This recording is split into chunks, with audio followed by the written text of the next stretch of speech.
Yang kami hormati dan kami muliakan, Inspiration and Solution pagi hari ini kita akan membahas dampak tarif Amerika Serikat terhadap bisnis kelapa sawit di Indonesia. Tentunya bersama ahlinya, Pak Usli Sarsi. Beliau adalah Wakil Ketua Asosiasi Pengusaha Indonesia Sumatera Utara, bidang pertanian dan perkebunan. Saya sapa dulu Pak Usli. Pak Usli, apa kabar? Selamat pagi, Pak. Baik Pak Sindiat, terima kasih sudah diundang di Tribun. Ya. Nah, sahabat Tribunas, selalu kalau kita ingin mengetahui tentang informasi, situasi terupdate tentang bisnis kelapa sawit di Indonesia, tentunya Pak Usli akan menceritakan banyak kepada kita semua, karena beliau juga sangat aktif di dalam kegiatan Asosiasi Pengusaha Indonesia, khususnya di bidang pertanian dan perkebunan. Saya mulai dengan situasi dampak perang tarif ini ya, sahabat Tribunas. Kita ingin tahu seberapa jauh dampak tarifnya terhadap bisnis kelapa sawit di Indonesia. Pak Usli, kalau kita melihat Amerika belakangan ini kan sangat familiar ya dengan tarif ke banyak negara, dan tidak terlepas juga Indonesia salah satu yang dikenakan tarif yang tinggi oleh Amerika Serikat.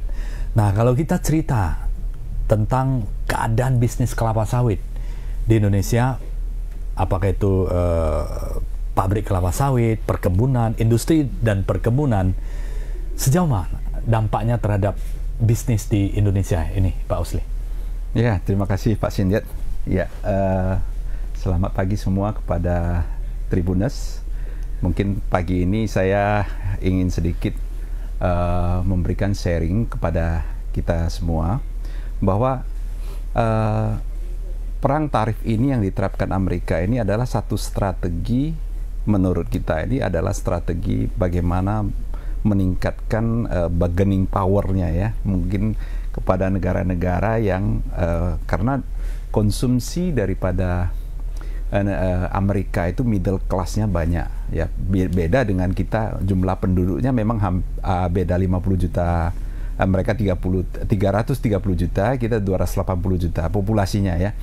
Tapi kenapa konsumsi Amerika itu sampai mendunia, sampai menguasai pangsa pasar konsumsi yang di dunia? Karena middle class-nya itu banyak, jadi konsumsinya itu tinggi ya.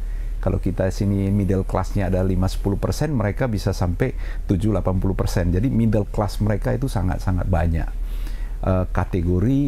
Kategori yang sudah sedikit mapan ya. Jadi kalau rumah ada yang sampai 2, ada mobil 3, semua itu mereka makmur ya, makmur.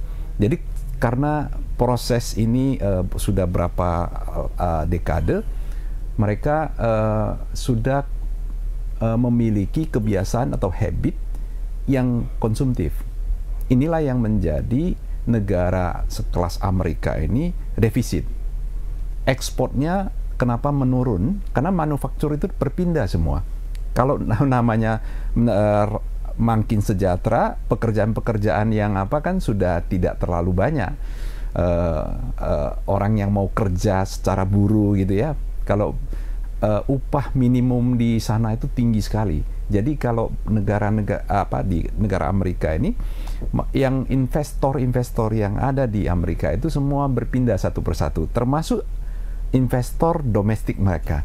Mereka berpindah ke China, ke India, mencari upah minimum yang lebih rendah, dan segala sesuatunya itu seperti listrik dan yang lainnya, semualah regulasi yang di Amerika semua itu agak cost-nya sangat tinggi, upah minimumnya sangat tinggi, karena semua udah makmur kan. Jadi persentasinya, jadi ini udah berlangsung lama, berapa dekade, sehingga manufaktur yang di Amerika itu berpindah. Nah, dan inilah menjadi produksinya itu tidak lagi di Amerika, made in Amerika, jadi made in China, made in India, semua jadi menjadi sekarang ini yang karena perang tarif sebelumnya ya, yang tidak dikenakan ke semua negara, hanya ke China, mereka China memikirkan ini konsumsi dari Amerika sangat banyak. Saya berpindahlah, saya investasi di Vietnam.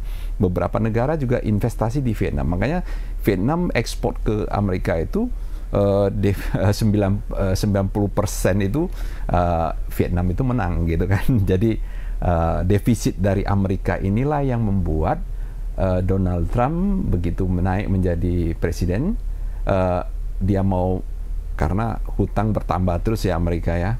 Walaupun mereka bisa cetak uang dengan tanpa dasar gold ya, yang emas itu tahun 71 itu sudah ditinggalkan untuk 1:1 terhadap emas. Tapi yang sekarang ini mereka bisa cetak seberapa yang mereka mau, sehingga Amerika ini hutangnya, dia kalau memerlukan tinggal cetak bond, semua negara mau ambil kan, karena menjadi safe haven pada saat beberapa dekade.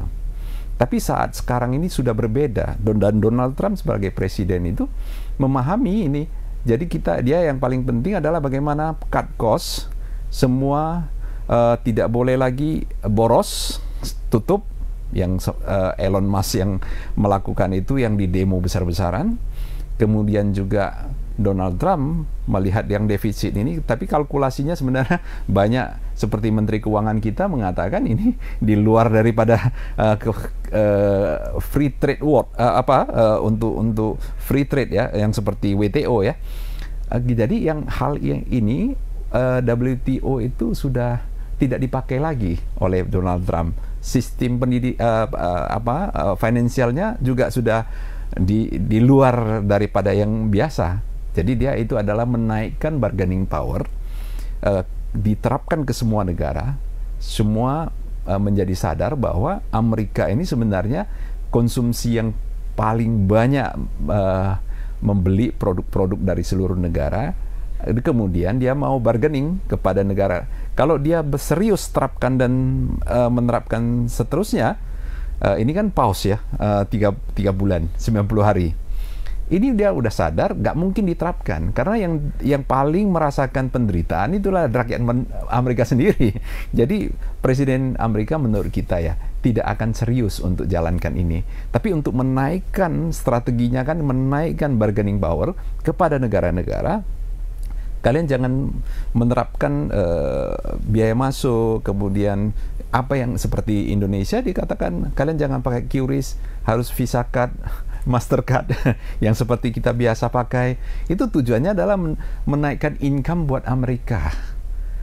Kemudian dia mau ekspornya itu jangan dikenakan biaya apapun ke negara-negara lain. Itu tujuannya sebenarnya.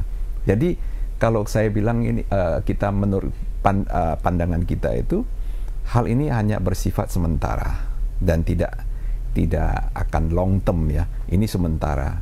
Jadi kalau kembali lagi dengan bisnis tadi yang ditanyakan Pak Sindiet tentang bagaimana bisnis industri kita sawit terutama ke negara Amerika, kita nggak banyak ke Amerika. Angkanya tidak terlalu, sekitar 2-3 juta ton. Yang banyak malah ke China, kedua India, ketiga Pakistan. Malah yang perang antara India dan Pakistan itu lebih mempengaruhi daripada tarif yang diterapkan oleh Donald Trump. Menarik, Pak Usli. Jadi karena dominasi ekspor ke Amerika juga untuk sawit tidak terlalu banyak, sehingga tidak mempengaruhi signifikansi nilai jual atau kuota atau volume ekspor ke Amerika juga ya. Nah ini menarik. Kenapa ada pengaruhnya gejolak ini antara ada perselisihan antara India dan Pakistan? Ya, dampaknya seperti apa ini? Apakah dampaknya terhadap konsumsi di Asia menjadi menurun, sedangkan populasi kan tidak terjadi penurunan? Memang walaupun ada perselisihan, kita harapkan ini tidak eskalasinya tidak terlalu meningkat. Hanya di perbatasan yang Kashmir, persoalannya di Kashmir kan. Jadi harapan kita ini mereda, sehingga ini logistik yang dikirim ke sana ini tidak terganggu. Itu. Tapi apakah mereka butuh? Ya butuh sekali. Mereka memerlukan semua. Saya sering ke India ya. Mereka semua gorengan-gorengan itu banyak sekali, makanan gorengan itu banyak sekali. Jadi mereka populasinya udah hampir 1,4 miliar manusia, ya kan, ditambah lagi Pakistan ya lumayan banyak untuk di dua ini di jumlah itu volume minyak nabati yang diperlukan banyak sekali. Jadi mereka minyak bunga matahari dan minyak kedelai itu tidak sanggup untuk memenuhi kebutuhan dalam negeri. Jadi dia perlu import dari kita. Itu yang menjadi concern kita. Harapannya eskalasinya jangan terus naik, hanya terganggu di logistik. Tapi untuk secara menyeluruh kita melihat kalau ini eskalasinya menurun, ini akan baik. Jadi volume ekspor kita ke India dan Pakistan itu tidak terganggu. Dan malah sekarang ini populasinya ini kan sekarang ini China sudah kita lihat makin hari makin meningkat. Karena middle class di China ini akan jauh lebih besar dari Amerika. Karena mereka konsumsi mereka dulu mereka makanan itu rebus saja, hanya steam ya, jarang ada gorengan karena mereka memang nggak banyak minyak gorengnya. Baru belakangan ini kan middle class-nya sudah naik kelas, ya kan. Ini jangankan minyak goreng, durian saja udah berapa ton itu yang diekspor ke China. Jadi mereka udah karena kalau udah makmur semua diperlukan kan. Makanan mau enak, ini semua mau gorengan semua, termasuk juga biodiesel. Biodiesel juga sekarang apalagi kita domestik, pemerintah kita sudah mencanangkan bahkan ke B40, nanti mau B50. Jadi kalau industri sawit kita ini saya kira prospek kedepannya cerah. Karena domestik juga diperlukan ke energi, ditambah lagi di luar juga ada permintaan yang besar, demand. Ini hal yang sangat-sangat bagus untuk industri sawit. Saya kira itu, Pak Sindian. Menarik, Pak Usli. Kalau dilihat dari tata kelolanya, bagaimana kedepannya sawit apakah akan lebih baik bagi kemakmuran rakyat sekitar semuanya? Ya.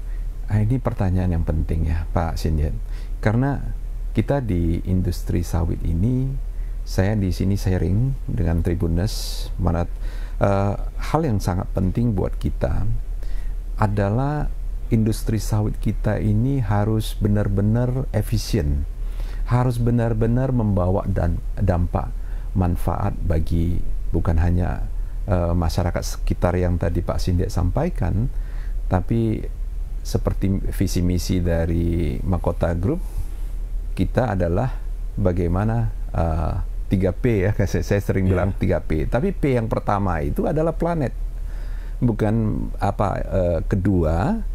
Pertama planet, lingkungan hidup yang paling penting. Kedua adalah baru people masyarakat sekitar karena kenapa kita meletakkan pertama itu planet itu bumi kita hanya satu, nggak ada dua. Sekarang pemanasan global ini sudah di depan mata. Biasa kita rasakan di kota Medan saja, kita biasa 33 derajat yang paling panas kan dulu ya. Sekarang ini coba yang paling panas itu bisa sampai 37, 38. Panasnya saya terkadang kasihan kita bisa di ruang AC, tapi kalau bagi yang buruh kerja bangunan itu gimana dia? Mereka harus kerja di terik matahari. Itu luar biasa, itu penderitaan yang akan jadi planet ini yang paling penting untuk kita jaga, sehingga lingkungan hidup ya, jangan keluarkan emisi lagi sehingga tidak terbentuk gas rumah kaca itu. Kemudian people ya, lagi-lagi kaitannya ke people-nya itu adalah semua harus sejahtera. Itu kan kaitannya kan kesejahteraan, makin sejahtera makin baik. Jadi kita mengurangi pengangguran, kita mengurangi kemiskinan, kita mengurangi hal-hal yang sangat kejahatan itu munculnya dari kemiskinan sebenarnya Pak Sindian. Itu yang harus kita tahu. Baru yang ketiga itu baru kita untuk perusahaan tentu ya, untuk perusahaan namanya untuk sustainable kan pasti untuk staf, karyawan dan kita perusahaan publik ya, stakeholders kita publik, jadi kita harus meningkatkan profit untuk sustainable daripada perusahaan kita dan memberikan tentunya kepada kesejahteraan dari stakeholder Mahkota Group sendiri. Jadi itu 3P ini yang sudah menjadi visi misi dari Mahkota Group. Menarik. Ya, tentunya bisnis yang perlu kita perhatikan juga selain profit adalah planet, lingkungan di mana kita berada, dan people ya. People bukan hanya people perusahaan, SDM perusahaan, tapi SDM di sekeliling perusahaan juga menjadi concern jika perusahaan ini ingin maju dan berkembang ke depannya ya, sesuai dengan project atau programnya ESG ya. Karena itu salah satu hal yang penting yang memang untuk sustainability itu yang menjadi fokus utama ke depannya. Pak Usli, untuk mendukung sustainability lingkungan hidup ini, apa yang menjadi masa depan dari turunan maupun cara pandang maupun material yang akan menjadi fokus di masa depan seperti pupuk yang lebih ramah lingkungan dan kemudian emisi yang tidak mencemarkan lingkungan. Ini beberapa apa yang harus dilakukan kira-kira Pak Usli ya, mungkin bisa walaupun tidak sampai di sana, tapi itu adalah tujuan dari kita bersama atau perusahaan-perusahaan yang ingin sustainability ke depannya. Ini hal yang penting dan jarang dibicarakan. Yang di sini mungkin saya ingin menyampaikan bahwa penting sekali kita memahami bahwa saya kemarin baru menghadiri satu pelatihan di salah satu bank BUMN yang memberikan pelatihan pada dari tingkat manajer, mereka semua hadir, kepala cabang. Saya sharing di sana bahwa dengan industri sawit saja sebenarnya Indonesia bisa makmur. Saya katakan dengan keyakinan yang tinggi karena saya melihat Indonesia ini memiliki satu strong point. Strong point-nya ada di sawit sebenarnya. Bukan yang lainnya itu tidak penting atau nomor 2 kan, enggak. Semua perlu, semua ketahanan pangan apa semua. Tapi kenapa sawit begitu potensial? Karena kita melihat lebih nyata dan lebih dekat dengan industri sawit karena kita memang berusaha di bidang ini. Saya kemarin ada sharing bahwa kita dari batang pohon, dari kernelnya, dari cangkangnya, dari fibernya, dari semua sawit itu bisa digunakan, dimanfaatkan dengan maksimal. Yang sekarang ini banyak yang disia-siakan. Seperti contoh, kita baru saja launching, sudah pilot project yang di Dumai kemarin, kita sudah buat satu pilot project integrate dengan investasi 1,1 triliun. Itu sudah hampir 95% sudah selesai. Mungkin 2 minggu lagi sudah pabrik yang terakhir ini, pabrik solvent namanya itu sudah bisa commissioning, bisa jalan. Itu dengan gas metan saja yang kemarin kita sudah jalan, gas metan saja itu bisa menghemat solar 5 ton per hari. Kalau kita jalan full kapasitas bisa 10 ton solar yang bisa kita hemat. Itu kan luar biasa. Luar biasa. Per hari ya Pak ya? Per hari. Oh, 10 ton. Jadi kalau kita lihat, kita kalikan angka-angkanya itu, kita bisa bangun satu pabrik kelapa sawit hanya dalam 1 tahun. Wah, luar biasa. itu dari dengan menggunakan gas metan dan efisiensi di solar. Yang kita belanja solar tiap hari ya, itu kita save, kita pakai gas metan ini, kita bisa menghemat lebih kurang 5-10 M per kalau kita hitung-hitung kemarin per tahunnya 120 miliar.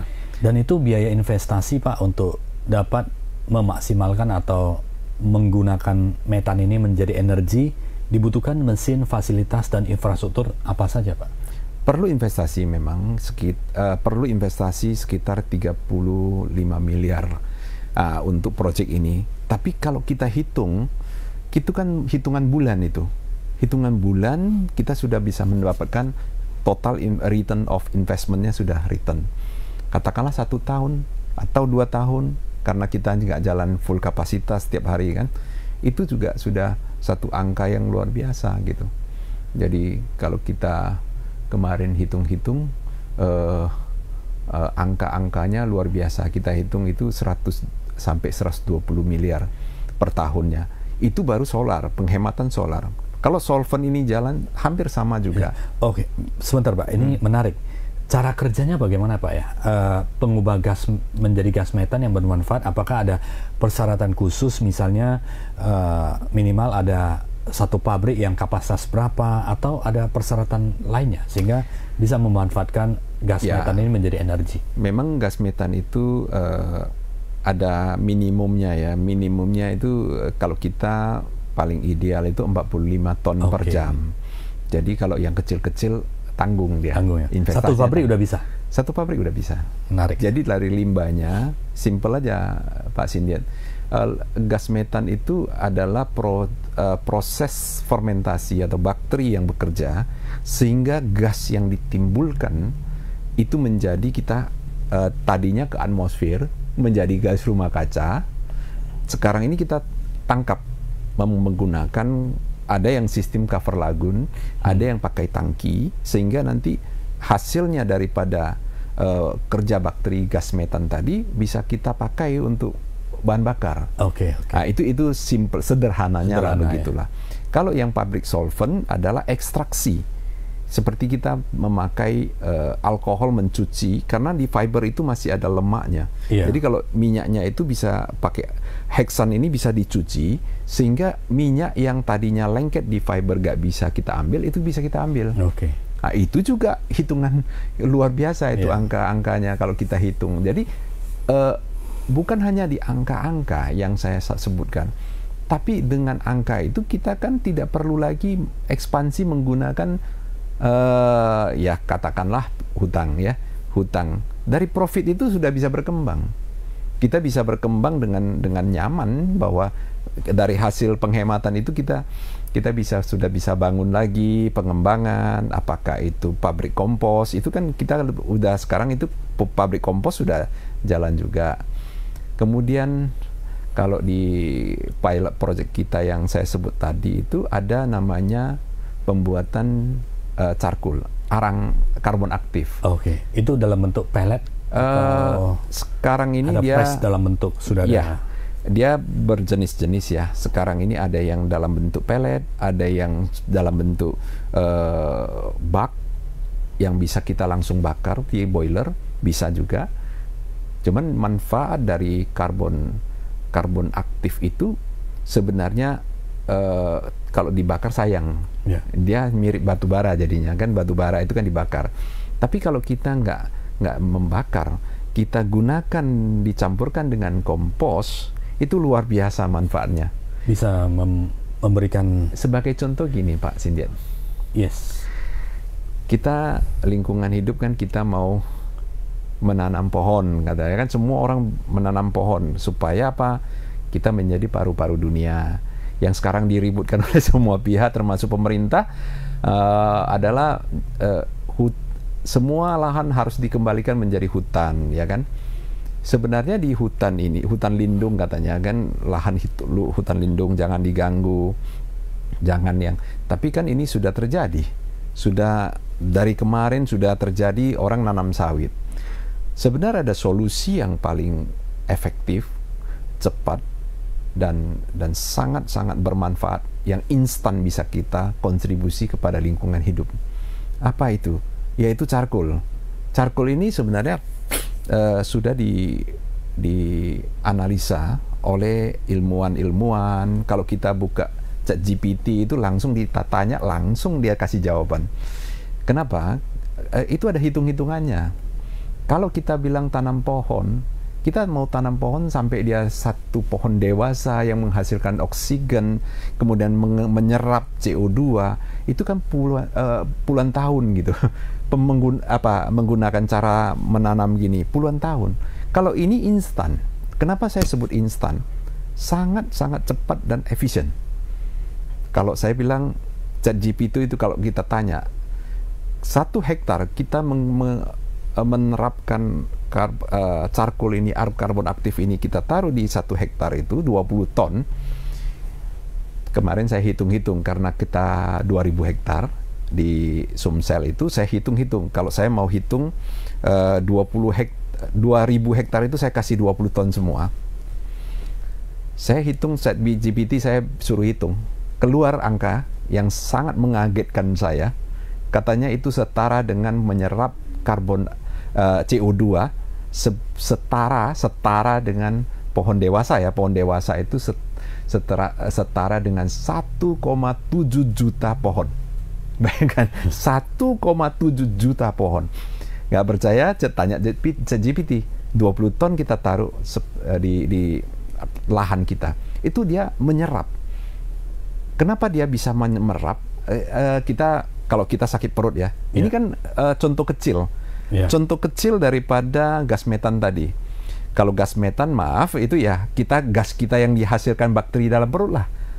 Yang kita sebut buang angin kan.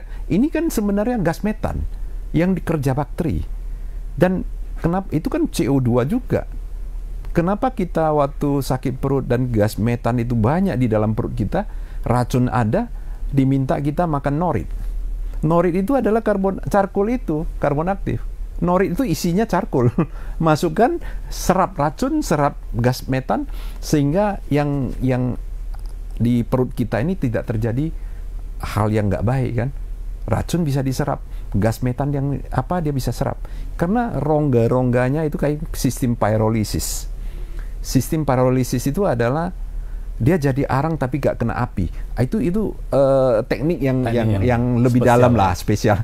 Saya gak mau di sesi ini habiskan waktu untuk itu. Tapi saya ingin membuka satu wawasan, dan harapan kita ini apa yang kita diskusikan ini bisa berguna untuk banyak pihak yang bisa mempelajari lebih mendalam bahwa dengan charcoal saja kita sudah bisa menkontribusi nyata kepada lingkungan hidup. Bayangkan kita bahan bakunya dari mana? Pasti Pak Sinep memikirkan bahan bakunya dari mana, apa saja gitu. Ampas dari seluruh hasil pertanian itu barangnya bisa jadi charcoal. Bisa. Bongkol jagung bisa ya bisa. Jadi kalau kita bilang kayu-kayu atau pohon sawit itu batangnya bisa nggak dicincang dijadikan karbon aktif? Bisa juga ya, semua bisa. Luar biasa. Jadi, itu teknologi khusus? Terlalu besar teknologinya. Kita baru investasi, kita beli dari China mesin yang memproduksi sekian ton per hari, ada langsung, kita nggak usah kita yang menciptakan, ada kok mesinnya, tinggal kita beli, kita belanja saja, jangan kita habis waktu.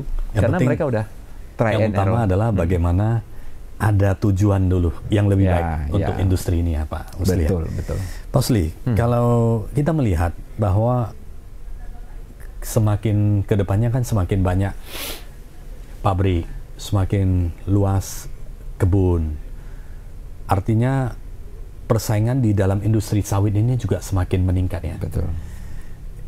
Kita melihat bahwa ada industri sawit yang bagus, yang profit, tapi ada juga yang mendengar ada perusahaan industri sawit yang tutup, bahkan tidak menjalankan operationnya. Apa yang membedakan antara yang baik dengan yang tidak baik? Apakah perlu manajemen skill yang bagus, efisiensi, pengetahuan yang dikembangkan secara terus-menerus, konsisten? Itu bagaimana untuk tata kelola yang baik di dalam industri ini Pak? Supaya kita melihat bahwa industri bagus, tapi di sisi lain juga ada yang stop operation gitu. Iya. Memang kacamata yang dipakai itu kan beda. Kalau saya pakai kacamata yang lebih jernih. Saya boleh katakan begitu. saya nggak mau pesimis seperti kacamata hitam aja. Kita gelap semua, kok gelap semua gitu kan? Padahal kita lagi pakai kacamata hitam. Udahlah pakai kacamata yang jernih aja, yang putih aja. Lebih jernih kita melihat tetap masalah. Optimis ya, Pak. Kita melihat masalah. Jadi optimis kita ini tidak tergerus dan bukan asal optimis saja. Ada dasarnya kita optimis, Pak Sindian. Dan sini saya ingin berbagi bahwa banyak orang mengatakan industri ini kenapa kalau bagus itu kenapa satu-satu udah PKS tutup. Inti masalahnya bukan di industri sawitnya. Ini yang jarang dibicarakan. Dan saya katakan bahwa sebenarnya industri sawit kita masih banyak potensi dan tidak perlu ditutup. Tidak perlu sama sekali ditutup. Yang perlu adalah pembenahan. Dan kita memerlukan sekali yang nanam pun kita perlu. Masih lahan terlantar masih banyak. PKS masih kita butuh banyak. Orang bilang kenapa sekarang ini apa? Karena salah kelola. Kata saya satu aja lah, yang banyak, nggak banyak yang mengatakan bahwa sekarang ini kenapa sawit ini berkurang. Orang mengatakan wah ini pemanasan global sehingga ekstrim. Ya itu betul. Tapi ada lagi yang belum nggak pernah dibicarakan, seperti ada penyakit namanya Gedoderma yang sekarang ini terjadi di sepanjang Sumatera Utara ini sampai ke Riau sudah mulai terjadi. Itu adalah Gedoderma itu sudah menurunkan produksi sebesar 20%. Jadi itu kan hal yang nggak pernah dibicarakan gitu. Itu banyak perkebunan-perkebunan besar yang sudah, kemarin ada yang satu yang minta saran saya bagaimana menanganin. Saya bilang ya pakai kompos, pakai charcoal. Itu yang kembali lagi karena nggak pernah. Saya tanya apa pernah kamu pakai pupuk kompos? Enggak, saya pakai pupuk kimia terus-menerus. Itu masalahnya. Dan itu ada perbedaannya? Perbedaannya penyakit banyak kan. Okay. Penyakit banyak ya menghantam kepada perkebunan-perkebunan, produksinya turun. Jadi generasi kedua, kenapa generasi pertama tidak terjadi? Karena unsur haranya masih ada. Sekarang kan generasi yang pertama itu replanting, ditanam sawit lagi, tapi nggak pernah dikasih kompos. Kasih pupuk kimia terus. Unsur haranya sudah nggak ada. Jadi tanahnya ibaratnya udah mengeras. Banyaklah penyakit parasit-parasit yang berkembang. Makanya saya bilang itu harus solusinya harus begitu. Kasih pupuk kompos, kasih charcoal yang tadi 20 ton per hektar. Seluruh lahan Indonesia kalau kena ke charcoal itu aman sama kompos. Charcoal itu adalah rumahnya bakteri. Kalau tawon, sarangnya tawon, gitu kira. Sarangnya tawon kan lubangnya banyak ya.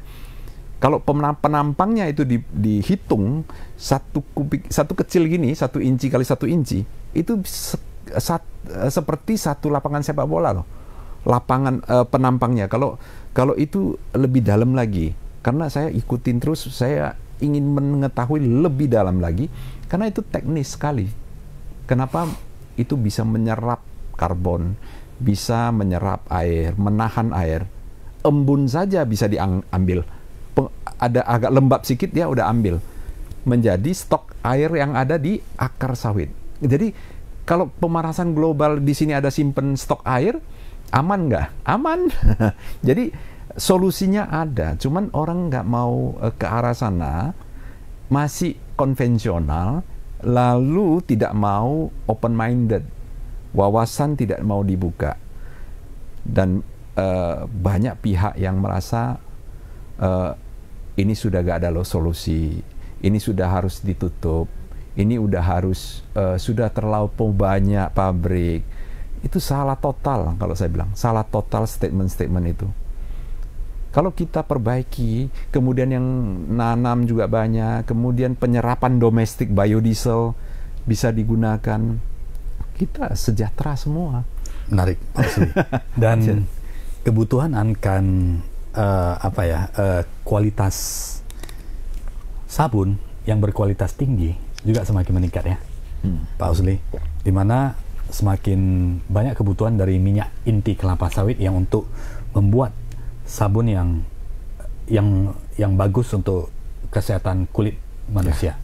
Dan itu beberapa perusahaan investor luar negeri itu sudah banyak bangun pabriknya di Indonesia, termasuk di Semangke juga banyak akan investasi. Beberapa corporate besar dari Malaysia ya, di samping ada India, mereka buat produk-produk rumah tangga yang standar baik untuk perusahaan-perusahaan distribusi secara internasional. Nah ini, apakah ini benar atau tidak? Diskusi sedikit ya Pak Oslia. Kebutuhan akan minyak inti ini kan semakin meningkat. Sedangkan research dari TBS ini dagingnya semakin banyak. Minyak semakin tinggi, tapi minyak inti tidak berkembang karena itu aja kan buahnya yang semakin berkembang, sehingga kebutuhan untuk menutupi kebutuhan atau mensuplai kebutuhan minyak inti semakin lama semakin sedikit, di mana pabrik untuk membuat sabun yang berkualitas tinggi yang dari minyak inti yang bagus untuk kulit manusia itu semakin meningkat. Ini bagaimana cara pandang ke depannya? Saya tadi baru Pak Sindiat sebutkan bahwa kenapa dengan kondisi sekarang ini, kenapa kok di Semangke banyak perusahaan-perusahaan yang dari multinasional itu masuk dan start investasi. Kan pertanyaan yang lucu kan, kalau kita bilang kenapa PKS satu-satu tutup, sama saya bilang dari refinery banyak refinery bangun besar-besaran, oleochemical bangun besar-besaran di Semangke. Kenapa? Karena mereka butuh di negara mereka mau ekspor ke negara-negara Eropa perlu, Jepang perlu, semua perlu. Untuk alat-alat bahan baku kosmetik semua diperlukan, sabun-sabun yang berkualitas tinggi diperlukan, oleochemical, dan itu harganya itu hitung liter apa sih dia? Sama menarik. Jadi kalau kita bilang minyak inti, sebenarnya lagi-lagi kalau kita perkebunan kita tambah luas, produktivitas tadinya kita rendemen 18, sekarang udah dapat 20, kemudian inti juga di dalam juga kandungan minyaknya tambah, jadi kuantitas dan kualitas itu yang sudah pasti petani-petani kalau menguntungkan, harganya naik, demandnya tinggi, pasti menguntungkan pasti petani ekspansi sendiri, apalagi pengusaha sawit pasti namanya ada profit, ada manis di sana ya, semua orang seneng kan untuk berusaha di industri sawit. Jadi kita bisa salah satu bukti nyata kenapa industri sawit ini sangat cerah, karena multinasional punya perusahaan sudah investasi besar-besaran di Semangke. Luar biasa Pak. Dan memang Semangke ini akan menjadi sebuah kawasan industri yang sangat efisien karena sangat dekat dengan pelabuhan di sana, dan banyak sudah investasi yang saat ini dalam proses pembangunan, termasuk industri kelapa sawit dan turunannya. Artinya masa depan semakin cerah ya. Jadi ini Pak Sindiat, saya tambahkan ya, kenapa lagi kemarin kita juga udah tinjau lahan di Semangke, kita ada program, ada rencana lagi-lagi ke P yang pertama ya, planet. Ini kita memang senangnya dari dulu itu mindset kita kepada lingkungan hidup. Karena saya di organisasi juga penggiat lingkungan hidup ya. Karena saya memandang bahwa kita bahan baku kertas ya, atau tisu yang banyak dipakai sampai sekarang belum ada penggantinya ya. Kalau di toilet gak ada tisu itu rasanya ada sesuatu yang kurang gitu kan. Semua toilet di dunia ini berapa banyak gitu. Itu di China saja dia ada satu perusahaan besar yang memerlukan 6 juta ton dari bahan baku untuk bahan baku kertas, yaitu untuk membuat tisu, kertas dan lain-lain. 6 juta ton. Mereka menggunakan apa? Pohon kan? Mereka beli dari kayu-kayu yang ada di ASEAN, kayu-kayu yang ada, semua mereka beli. Itu kan potong pohon, Pak Sindiat. Itu kan kalau itu bisa digantikan dengan empty buns, dengan janjangan kosong yang ada di sawit, yang sekarang banyak perusahaan yang lebih kurang ya besar kecil ada 1000 PKS pabrik kelapa sawit, itu janjangannya itu semua dibakar. Oke. Hanya menjadi polusi saja ke cerobong asap itu yang kita lihat semua sekarang ini. Selain pencemaran, manfaatnya nggak ada. Hanya jadi abu, berapa persentase lah abu itu untuk ke pupuk kompos. Kenapa nggak kita bikin nilai tambah? Kemarin di Semanggi kita rencanakan itu. Untuk investasi sekitar 3 triliun untuk satu produksi yang bahan baku kertas yang akan kita kirim ke China yang mereka perlu. Itu pun dihitung-hitung baru satu pabrik yang 3 triliun itu hanya memproduksi 100.000 ton. Kalau di China ini 6 juta ton, mereka coba bagaimana mengurangi. Kalau potong pohon itu kan banyak LSM menyerang perusahaan ini kan. Mereka coba mengalihkan kepada yang sustainable. Mereka pakai apa Pak Sinjat? Mereka di China nggak ada sawit, mereka ada bambu. Mereka pakai bambu, bahan baku bambu itu hanya seluruh China hanya bisa menggantikan 1 juta ton saja produksi mereka. Jadi masih 5 juta ton pakai bahan baku dari pohon akasia yang di hutan produksi katanya kan, sebenarnya bisa digantikan dengan sawit, janjangan kosongnya itu fibernya sama, dan itu sudah dibuktikan. Yang kita rencana kerjasama dengan perusahaan di Malaysia, teknologinya sudah ada, kita udah lihat pilot projectnya sudah jadi, dan hasilnya tisu yang dihasilkan dari empty bunch itu sudah ditunjukkan. Dan perusahaan di China itu berapapun yang kalian produksi kita beli. Dan harganya kompetitif. Harganya malah lebih baik daripada bahan baku yang pakai pohon karena dia sustainable kan. Luar biasa ya. Sustainable. Kalau cerita sawit ini tidak akan habis ya. Karena dari sisi manfaatnya, dari sisi ekonominya terhadap dampak terhadap environment itu sangat besar sekali. Tidak terasa sudah hampir 1 jam. Mungkin kita akan cari waktu lagi Pak Usli untuk diskusi tentang sawit, hal-hal yang menarik lagi supaya dapat menginspirasi dan memberikan informasi yang menarik untuk sahabat Tribuners yang khususnya ingin mengetahui tentang industri kelapa sawit ini. Terima kasih Pak Usli sudah bersama kami di studio Tribun Medan. Terima kasih waktunya. Terima kasih juga bisa dikasih kesempatan untuk sharing. Terima kasih Pak Sinjat. Terima kasih. Demikian sahabat Tribuners, terima kasih sudah bersama kami. Sampai jumpa lagi Inspiration dan Solution setiap hari Jumat yang selalu menarik untuk Anda. Sampai jumpa.